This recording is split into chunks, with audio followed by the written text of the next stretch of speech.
صياح الكابتن خالد الغندور وقناه نادي الزمالك بعد تتويج النادي الاهلي ببطوله الدوري رقم 43 في تاريخه، يقول لك النادي الاهلي كسب البطوله بالاحتواء. طبعا الغليان ماسك قناه نادي الزمالك وبالتحديد الكابتن خالد الغندور ابو صرم اللي انا لقبت عليه كلمه ابو صرم. كميه غليان بعد انتقال امام عاشور للنادي الاهلي واحتفاله الجنوني مع لاعيبه وجمهور النادي الاهلي اثناء مراسم التتويج ببطوله الدوري، واول بطوله تنضاف في سي في امام عاشور بعد انتقاله بشكل رسمي للنادي الاهلي لمده 5 مواسم. يا ريته مثلا مضى موسمين 3 مواسم، ده مضى 5 مواسم. يعني اللي كان بيقول على كهربا انه كلح كرويا، عايز اقول لك ان في الاكلح منه امام عاشور، اكلح بكتير جدا من كهربا، بغض النظر عن الاحتفال اللي عامله هو كهربا اللي كلكم طبعا شفتوه عرفتوه. ولكن ان هو يمضي مع النادي الاهلي 5 مواسم بعد ما كان اللاعب المفضل لدى جمهور نادي الزمالك، ياما هتف مع جمهور نادي الزمالك في المدرجات وياما باص شعار نادي الزمالك. طبعا جمهور نادي الزمالك دلوقتي بعد ما كان بيعشق امام عاشور، الله يكون في عون جمهور نادي الزمالك. يمكن انا كمشجع للنادي الاهلي مش مستوعب ومش مدرك ان امام عاشور مضى للنادي الاهلي، مش مستوعب ان امام عاشور كان قاعد في مباراه حرس الحدود في مدرجات النادي الاهلي نازل يحتفل بدرع الدوري مع لاعيبه النادي الاهلي. طبعا الحاجه اللي غايظه قناه نادي الزمالك وخالد الغندور اللي اتحول امبارح للست الشرشوحه، كان بيتكلم عن النادي الاهلي وامام عاشور فقط، لا جاب سيره نادي الزمالك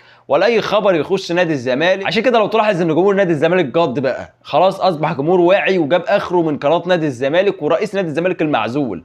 طبعا كلكم عارفين ان سياده الموسيقار قاعد يعزف على الجيتار على جمهور نادي الزمالك، وطبعا جمهور نادي الزمالك زي ما قلت لك او 90% من جمهور نادي الزمالك اصبح واعي ومن السبب في تدهور نادي الزمالك. تعال بقى نتكلم شويه عن صفقات النادي الاهلي، اللاعيبه اللي هترحل واللاعيبه اللي هتيجي، اخر تطورات الانتقالات الصيفيه. طبعا كلنا عارفين ان ايمن اشرف بالامس احتفل مع لاعيبه النادي الاهلي اثناء توديعه للنادي الاهلي، وطبعا احتفل بدرع الدوري مع جمهور الاهلي وكان افضل توديع بالنسبه له. هو طلع قال الكلام ده ان انا بالنسبه لي ان انا اودع النادي الاهلي من الباب الكبير واتفاد جمهور الاهلي ليا بهذا الشكل، فده بالنسبه لي حاجه كبيره جدا، وان شاء الله هرجع في يوم اللي ما اعتزل في النادي الاهلي واللي ما جابوا بطولات وسام في بطولات كتير جدا، وابرزهم واحد من رجاله معركه القاضيه ممكن واللي كان بيموت نفسه حرفيا في هذه المباراه، قضى مع النادي الاهلي 5 سنوات من المجد والبطولات مع النادي الاهلي، وان شاء الله ده اللي يعمله امام عاشور. الوضع في النادي الاهلي مختلف تماما عن نادي الزمالك، جمهور النادي الاهلي مش هيسكت عشان تبقى عارف، هنربطك في التتش يا امام. يعني في يوم من الايام الشيطان يوزك هتتربط على باب النادي، هتتربط على باب النادي ومش هتخرج غير في 2060. جوستافو دا سيلفا سوزا، طبعا كلكم عارفين ان الصفقه البرازيليه دي اللي شاغله دماغ كل جمهور الاهلي، يمكن 90% من جمهور الاهلي مش موافق على انتقال الصفقه دي والمهاجم ده بالتحديد، المهاجم البرازيلي للنادي الاهلي. وطبعا انا جايب لك خبر ومفاجاه بالنسبه للناس اللي ما كانتش عايزه الصفقه بنسبه 80% جوستافو دا سيلفا سوزا مش هيلعب في النادي الاهلي. يوم بكوينديا الكوري ما لقاش مهاجم، هو النادي الاهلي كان منتظر النادي يديله قرار نهائي او يديله كلمه. النادي الكوري كان مستني ان هو يتعاقد مع مهاجم يكون بديل لجوستافو دا سيلفا سوزا في حاله النادي الاهلي لو تعاقد مع اللاعب، ولكن النادي الكوري ما عرفش ان هو يتعاقد مع مهاجم، فتمسكوا باللاعب والصفقه مش هتتم. افرح عزيزي الاهلاوي، وانا من ضمن الناس اللي مبسوطه.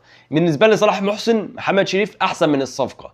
لو جيت تشوف ارقام اللاعب في اخر 3 سنوات هتقول النادي الاهلي بيهزر حرفيا، ولكن يمكن كولر شايف حاجه احنا ما كناش شايفينها. نعم اللاعب ده في نسخه 2018 2019 كان مكسر الدنيا حرفيا في الدوري البرازيلي، سجل 18 هدف وساهم بحوالي 27 هدف خلال 39 مباراه، ولكن في اخر 3 سنوات ارقامه ضعيفه جدا لا تؤهله انه يلعب في مركز شباب. زي مهاجم الاهلي يبقى في اخر 3 سنوات جايب 25 هدف و4 اسيست. ولكن الخبر اللي جاي ده بقى هيصدم كل جمهور النادي الاهلي، محمد الشناوي هيرحل للدوري السعودي. محمد الشناوي عايز يحترف في الدوري السعودي، هيلعب في نادي النصر السعودي، وبشكل رسمي النادي الاهلي موافق ومارسيل كولر موافق بشكل مبدئي. هتقول لي طب مين اللي هيبقى مكان محمد الشناوي؟ هل الاهلي هيتعاقد مع حارس مرمى مكان محمد الشناوي؟ اقول لك لا، في كلام النادي الاهلي بيتعاقد مع ابو جبل ليكون بديل محمد الشناوي، ولكن على ما اعتقد دي تعتبر بالنسبه لي اخبار كاذبه. يمكن كل اللي عمله ابو جبل انه تالق في نسخه افريقيا مع منتخب مصر، الشناوي اتصاب وابو جبل دخل وكسب منتخب مصر وصعدها طبعا مباراتين على التوالي في ضربات الترجيح، ولكن مش لدرجه ان ابو جبل بالمستوى اللي بيقدمه في اخر سنتين بعد افريقيا، مستوى سيء جدا متراجع بشكل كبير جدا،